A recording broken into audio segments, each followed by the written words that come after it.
Ladies and gentlemen, boys and girls, welcome to Outskirts Overland. I'm back after taking a week off. I needed a break. I think I did like 24, 25 weeks in a row, so I was happy to take a week off. It was nice. I did nothing. Well, I mean, I went outside. I said that on my Instagram too. I was like, it's the first nice day in a few days. I'm gonna go get outside and do something, but nothing that needed done. Um, so it was quite enjoyable. Anyways, before we get kicking too far on what's going on with me, what I got to talk about this week, a few different subjects. I wanted to let you guys know that I have a code for Onyx Off Road. Onyx Off Road is what I use for all my navigation. It is Global Overland 236, and that gets you 25. That gets you 20. I always say 25. It gets you 20% off of Onyx Off Road. Again, Global Overland 236, all one word. Get you 20% off. And then also Toyota Trucks of Arkansas. Just a lot of friends over there. It's a great Facebook group. If you're in the Midwest and you like Toyotas, go ahead and join Toyota Trucks of Arkansas. They're great. I'm also going to shout out Kenda Tires, KMC Wheel, and Rough Country. They also have, I'll be giving reviews on all those things here in the near future, as I've had them on for a while, but I got some wheels, I got some tires, and I have a suspension. So I want to shout out those brands. So thank you for those things. Anyway, so I was going to get into a talk today. This is a discussion that I had online previously in a Facebook group, and it's relevant to me right now. And I'd like to start this. I'm going to talk about insurance, and modifications and different things. I'm going to caveat, I am not a licensed insurance agent, so I would get a hold of your agent. If you have any questions about anything I talk about, I don't plan to tell anybody what to do or how to do it, but simply put some things in front of you so that you think a little bit about if you're covered. So to bring some context to the situation, probably a year ago, I was shopping for insurance and knew that the time may come that something might happen to my truck out on a county road or a trail, something like that. Not private property like an off-road park, but like out on a trail. Like what happens if you aren't on, a regular DOT road, but a county road or a farm road or a Forest Service road, you hit a deer, you hit a tree, you do something. How does that work? So I started digging into, am I covered? And I got a whole lot of I don't know, really. And that got me kind of nervous, actually. So I started shopping around, and I mean, everywhere. There's a lot of insurance companies, brands, whatever you want to say. And I was just shopping around for all different sorts of whatever with these things. So, hey, Steven, how are you doing? He just hopped on and said, what's up? So anyways, so I was looking at insurance and it was kind of a deal. And it got kind of I don't know, controversial, I guess, in the group where some people are like, my insurance agent told me I'm covered as long as I'm on a county road. Well, if there's anything I know about insurance is the verbiage matters a lot. And county road and Forest Service road and farm road are different things. So I was like, what if it's not a county road? And for instance, they were like, well, how are they going to know? And I was like, do you have like DriveWise or Safe Driver or anything? Those things are tracking where you're at. Like, duh. And they were like, oh, I never thought about it. So anyways, I searched for insurance and I ended up going with an insurance that said, hey, as long as it's not private property, you're on public property, you're good. And I was like, okay, cool. So it didn't matter what kind of road it was if it was public. So national forest land, I don't know, state parks, national parks, public land. I was good. So that's the insurance I went with. Well, that was like a year ago. And I was like, something might happen. What happens if I get in a situation where I'm out and I can't turn around, but I get in a washout area? What if I flip?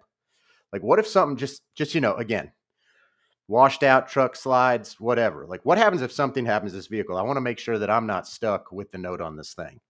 So, anyways, fast forward to 4th of July weekend, and I get some damage on my truck. I out by myself, so no spotter.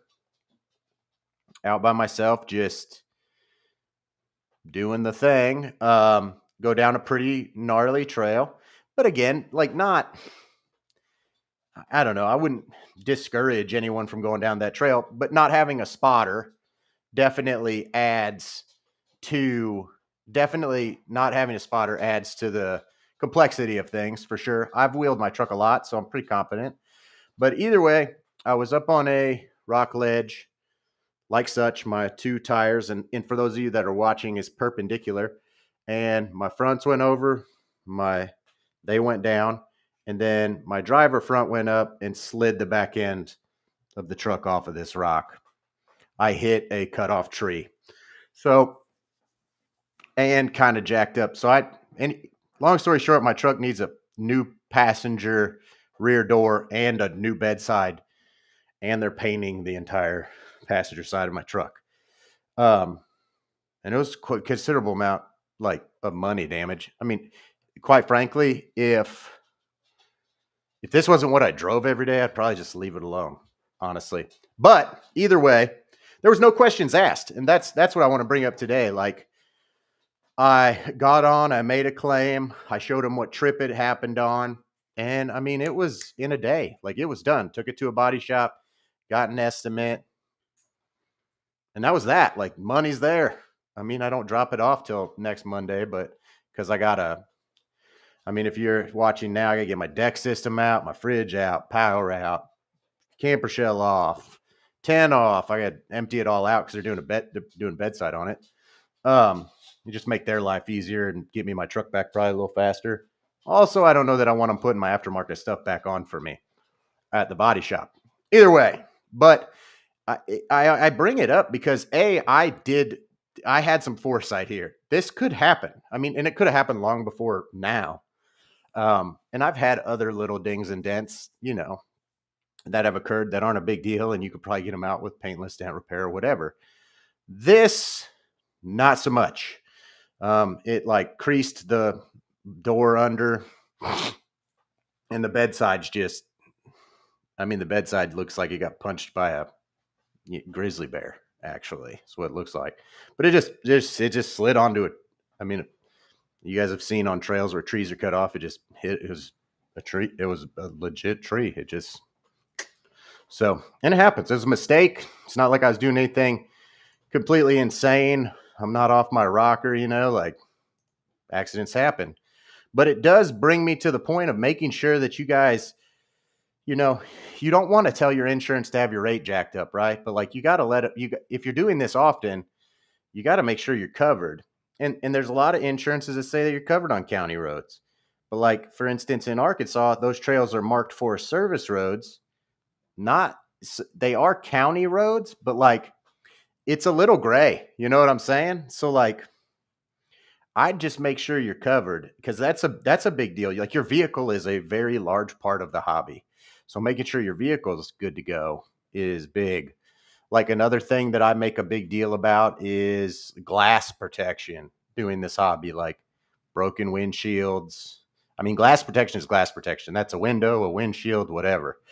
So that's a big one that I always pay attention to. And by no means am I giving you guys advice. I'm speaking from personal experience. This is something I sought out. It's something I'm currently using now. And I've had a pretty seamless time with it. It wasn't oh, this, oh, that, any of the aftermarket stuff that needs changed. I have some aftermarket stuff on my truck, emblems, things like that. They're replacing them all with what is on there, not what it came with. So I had to send them some links to some of that stuff. But yeah, it's been great. And I also talked to my insurance about, like I got a fridge in here, I've got extra power, I've got all these things. So they recommended, and again, talk to your own insurance company or when you're shopping, do your thing. But they said go ahead and get renter's insurance, and that'll cover any of the contents of your vehicle. Well, I have a camper shell on my vehicle, so that's everything in the bed of my truck and the inside of my truck. That's my iPad, my radios, my all that stuff. So I just made sure I was insured. I have been in scenarios before. I told you guys I raced. Well, your car, if you get in a wreck at the racetrack because you're racing your car at the racetrack and you like wreck your car, like severe, like you flip it or whatever, and this is a car like a daily driven car, and you don't have insurance for that, that's typically not covered. I've witnessed this. That toe's not covered. Like nothing. It's on you. You're at the racetrack. That's private. You're doing something, and you wrecked your car. So it's kind of like an off-road park, same thing. You are kind of on your own at that juncture, and you sign waivers at these things exactly for that. So it happens. But having seen that occur, I knew, even though I'm out on, public land, what guidelines do I have here? So today I was just going to talk about like, hey, make sure you're thinking about this stuff. I hope to never have used it. This is something I talked about again months and months and months before I had the podcast, and it got kind of heated. People are like, my agent said, and I'm like, well, read your policy. Like I don't talk about work a lot, but I will at least say I work in the mortgage industry, and what somebody tells you does not matter nearly as much as what you signed that's written. So make sure you're looking at your policy. Ask questions about your policy, because the last thing I'd want anybody to do is you buy a 30, 40, 50, $60,000 vehicle. Then you put another 15,000 in it and something happens. And now either your modifications aren't covered or your vehicle wasn't covered in that situation. Like, if I get hail damage on my truck and it damages my rooftop tent, I'm covered. I asked that question specifically, and my insurance is probably expensive to some of you guys, but that, I don't want to be rebuying some of this expensive stuff, and the longer stuff's on my truck. Some of the stuff isn't even around anymore. So I want to make sure that the money's there to at least replacement cost, because that's what it goes off of, is replacement cost. Not what you paid for it, but what it costs to replace it, whatever new model's out or new thing is out or however that works. So that's something I'm always paying attention to. And again, I learned a lot from racing because that stuff isn't covered. Whether you're on a motorcycle or in a car, if it's an on-road car that you have payments on and you have full coverage on, but you're doing an off-road racing activity, most of the time insurance isn't covering it if you wreck at that event. So that's time attack, drifting, drag racing. So it's good to know you can get stuff that'll cover you. Until one of my friends had an incident and totaled his car at the track.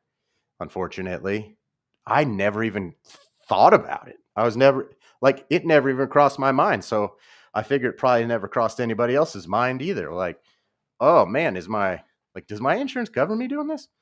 While I'm out here or out there. And because I know I'm covered now, I just pay attention to make sure I'm on public land.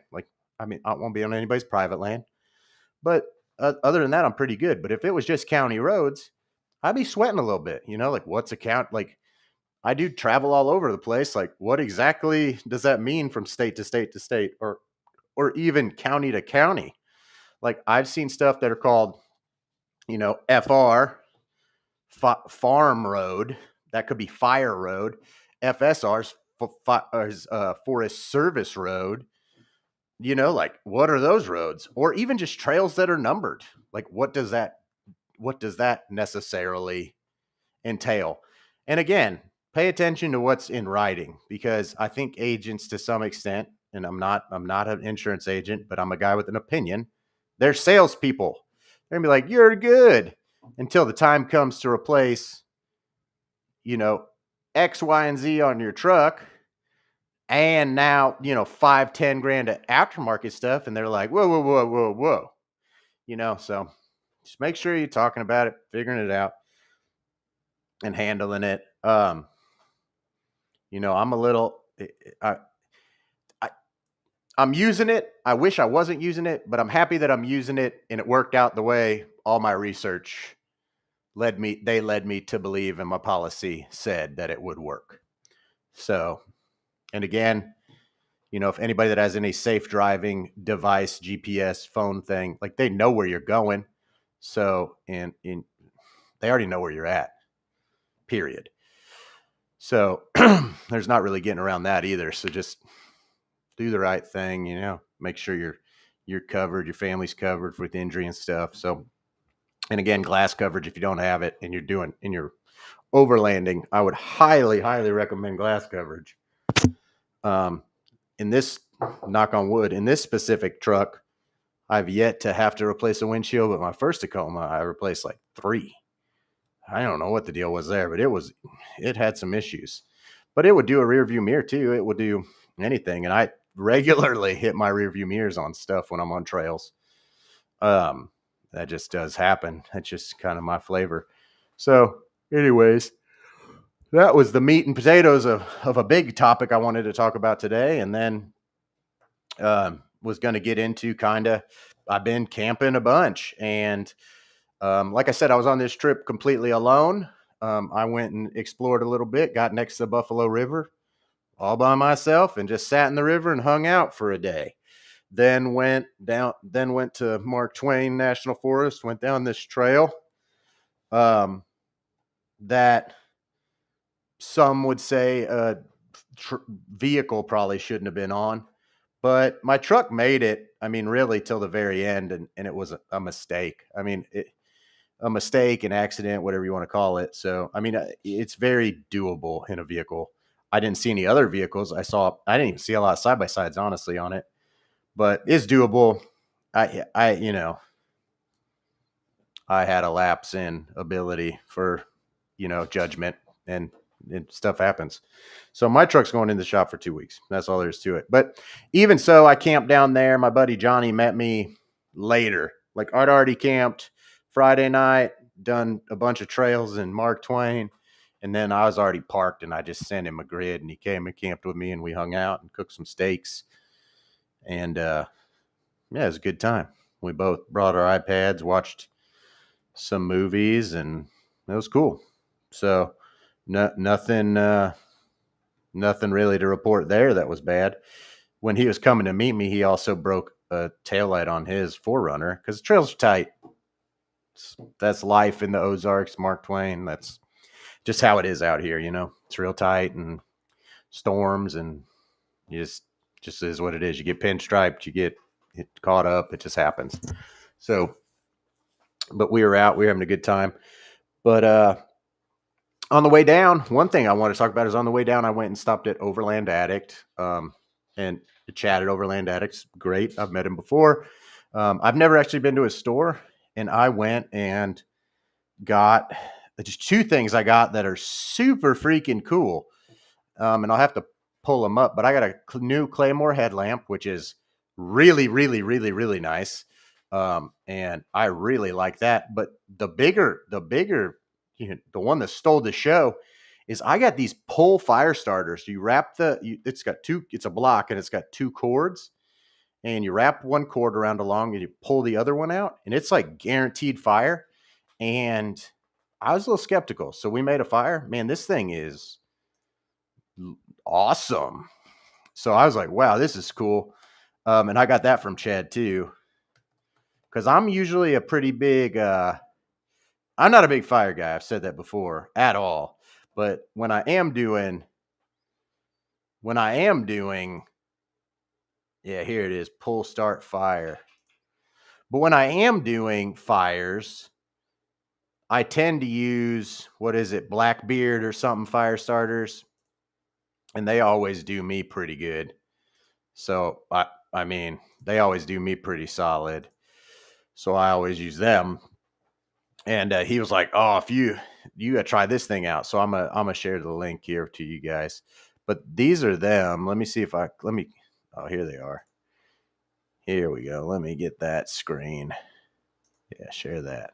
So here they are, and these things are no joke, man. This thing was sick, and it's called Pull Start Fire. I'm looking at it on Amazon. I actually don't even know what they cost.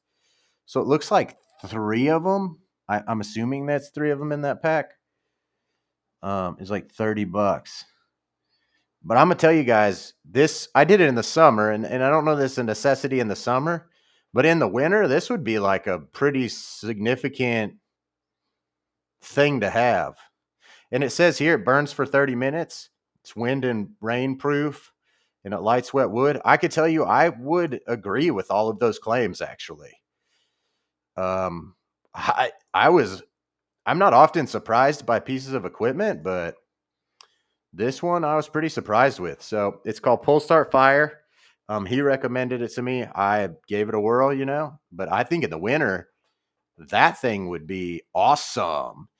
Because those of you guys that camp in the winter, even if the wood's not wet, it don't sometimes get frost on it. It's hard to light.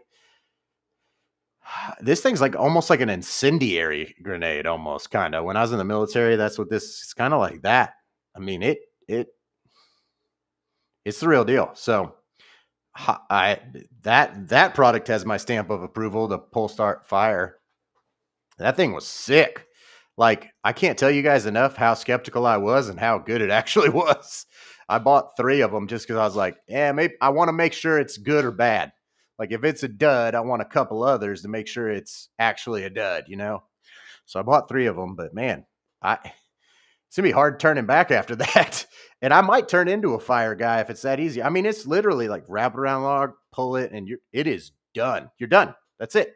There's no like kindling, blowing, nothing. This thing does it, and it burns for 30 minutes, like getting it going. So you don't need any kindling, all big logs. Super, super sick product. The headlamp I got is a Claymore. Claymore, as most of you guys know or don't know, Claymore's like phenomenal lighting stuff. I have Claymore fan. I have other Claymore lights. But this headlamp's super sick. So I'm really happy with that. Other than that, though, I didn't buy anything specific, or new to me. I'm pretty familiar with, what's out there. At this point, my setup's pretty well. My setup's good to go. Like I don't really want for much in my setup, but it all works well and whatnot. I got my fire maple stove here that runs on Jetboil fuel. Really, really liking that. But really biggest thing that I did to upgrade that I did is, my iPad. My iPad was again, I went alone this week. The iPad saved, offline maps and Onyx on the iPad saved me. The functionality of Onyx on a phone versus CarPlay versus an iPad, it's actually different on all three. And the iPad is by far and large a fantastic interface with Onyx Off-Road. And again, I'm not going to be the one that's like, try to not be the one that's like, oh, you got to have this thing or that thing. But like, man, Onyx is a must, in my opinion. You got to have it. And now having done it finally with an iPad, dude, that is the shit. It's fantastic. So I'm very happy with that.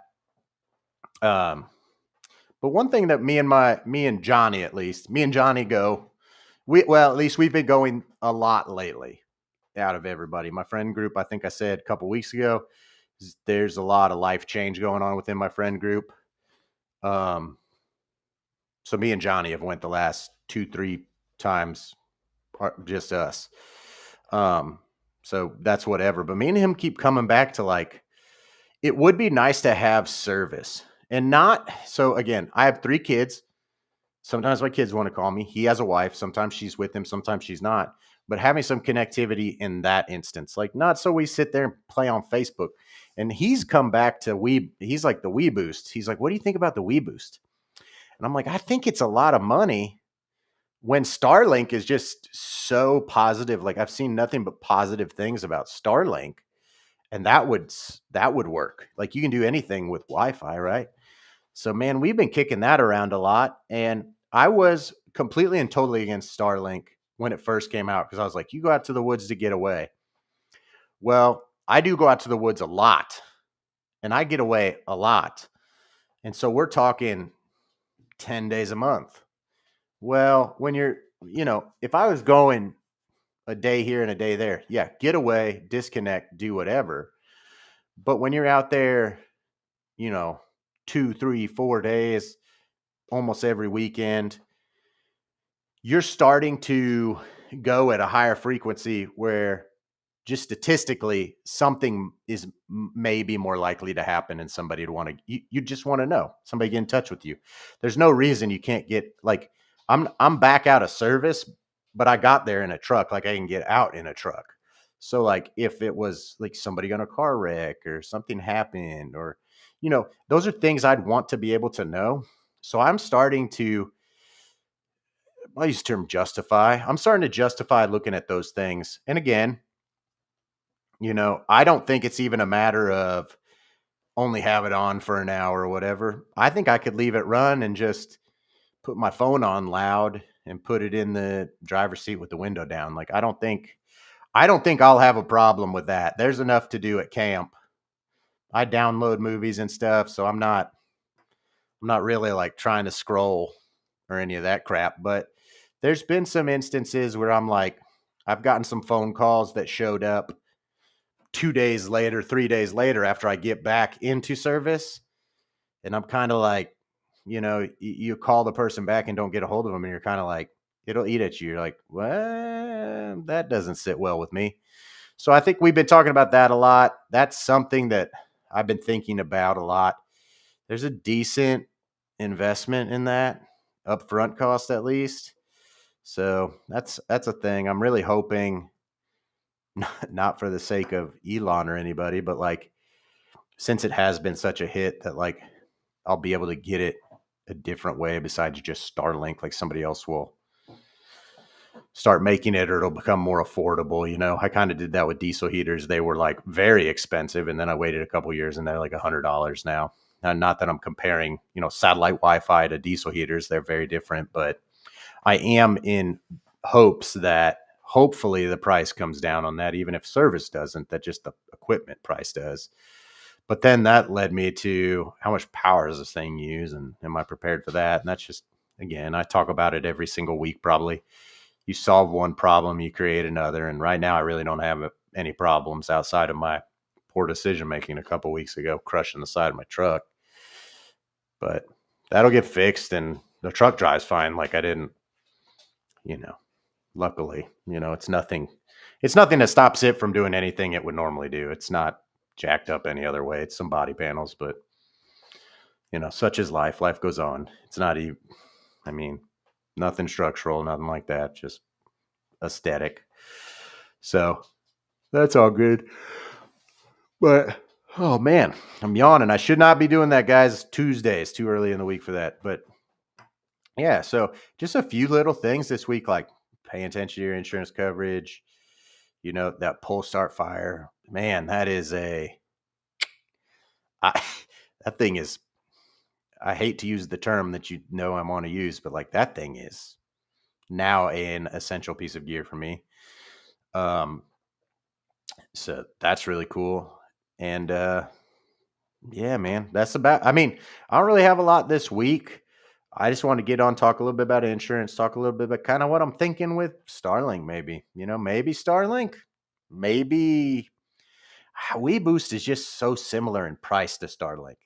Maybe, if one of them wanted to send me something to try, well, that's what I'm going to try. I'll be candid with you guys. Like that is an instance I'm gonna, yeah, sure. If WeBoost is like, well, you're on the fence. We heard you're on the fence and why don't you give it a whirl? Well, absolutely. I'll give it a whirl. And if it's sufficient, without a monthly fee, well, maybe that's what I'll tell you guys. If not, if I'm buying it myself, probably going to be Starlink just because it's multifaceted. I could then do the podcast out in the woods, which is a huge benefit to me. So instead of having a virtual background, I could have this as my actual background. I could do this literally from camp, and then that would open up me doing this for you guys. That would just, I think, make the stream more successful. I think a lot of people listen on the podcast side of things, and that's where most of you guys are listening, now as you listen to this after I've done the stream. But I think it would make the stream more enticing. I could sit and we could do, my group of friends that will never be on this podcast. I could set up the webcam and we could all just do Q&As while we cook and hang out at camp, because that will be an option.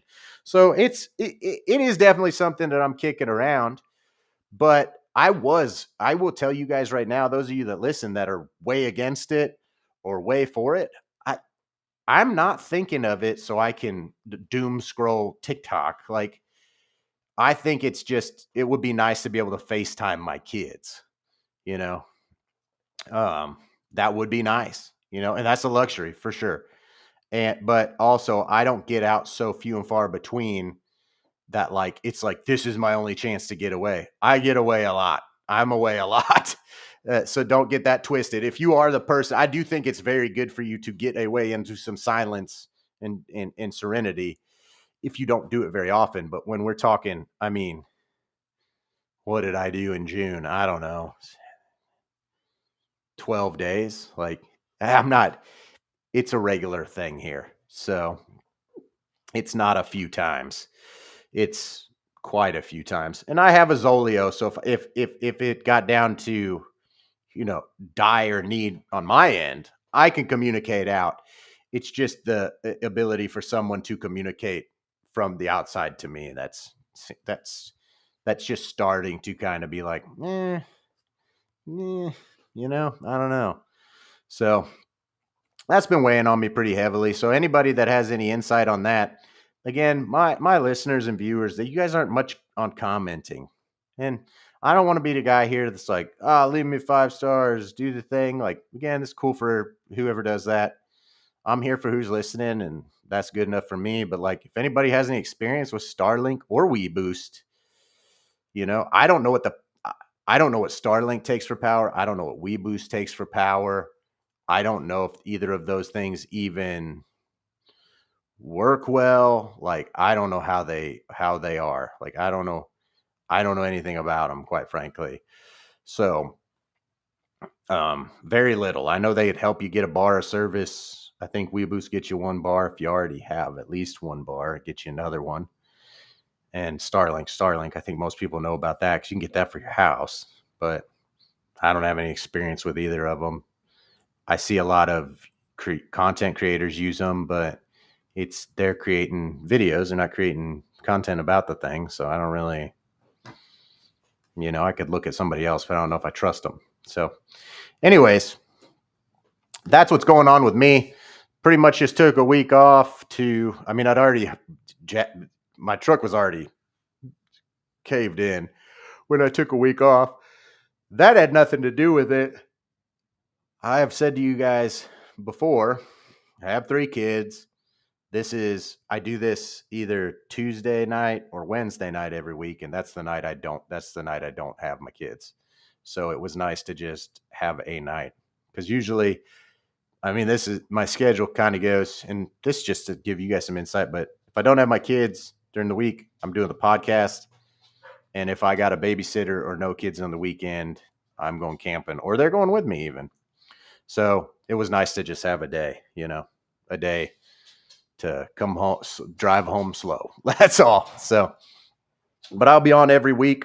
I've gotten a couple little trinkety new products. Next week, I'm going to go over the stuff that I have. I put probably, on-road miles on my wheels and tires, probably 1,000. On-road miles on my shocks, probably 2,000. Off-road miles on both, definitely over 500 miles off-road. So that's more than many people would do in a year. So I'll give a review of the rough country shocks, which, again, I'll get into, what everybody like. I'm a guy that's been doing this a long time. I know what everybody thinks when I say that name. So, but I got Kenda Cleaver RT tires, and I got some KMC forged wheels, and I will give you guys my opinion of all of it. So, but I got a couple other things that I bought. Prime Day is today and tomorrow. Um, I've picked up a few things. Prime Day's happening, so there's a few cheap, like you can get some stuff on sale. But I've upgraded a couple of things that I had that I think is worth telling you guys about. I replaced some stuff that I had previously thought was like the brand to have, and I got this other stuff, and it's actually a lot nicer so far. So I don't ever want to do the unboxing reviews for you guys. Like, this thing out of the box smells like plastic, like I'm not that guy. I'm going to use it. I'm going to tear it up. I'm going to let you guys know its positives and negatives. Then that's what you'll get from me. If I think it's really worth it, whatever. So either way, I will catch you guys next week here on Wednesday to do the thing. Wednesday at 6:30. So I'll see you guys next week. Hopefully I hear from some of you guys about the Starlink WeBoost situation. And hopefully I hear from some of you guys about insurance. Like, that is something that's so slept on, I feel like, and people don't pay any attention to. And you should. So anyways, I will catch you guys next week. You guys have a good one. I hope everybody gets out this weekend. Be safe, watch your lines. Don't be like me. Keep the sides of your truck the way they looked when you started. And I'll catch you guys next week.